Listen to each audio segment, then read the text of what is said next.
Hello, আসসালামু আলাইকুম। আপনারা এখন যেটা দেখতে পাচ্ছেন সেটা সেই বিখ্যাত নওগাঁ জেলার পাহাড়পুর বৌদ্ধবিহার। অনেকে এটা সোমপুর বিহার বলে, অনেকে বলে সোমপুর মহাবিহার। এটা একটি প্রাচীন বৌদ্ধবিহার। পাল বংশের দ্বিতীয় রাজা শ্রী ধর্মপাল অষ্টম শতকের শেষের দিকে বা নবম শতকের এই বিহার তৈরি করেছিলেন।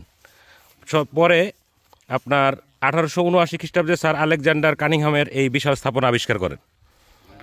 ব্যাপারটা আসলে ভাবার বিষয়।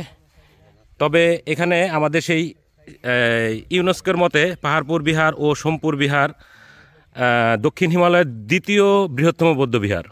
আয়তনে এর সাথে ভারতের নালন্দা মহাবিহারের তুলনা হতে পারে। এটি 300 বছর ধরে বৌদ্ধদের অতি বিখ্যাত ধর্ম শিক্ষাদান কেন্দ্র ছিল।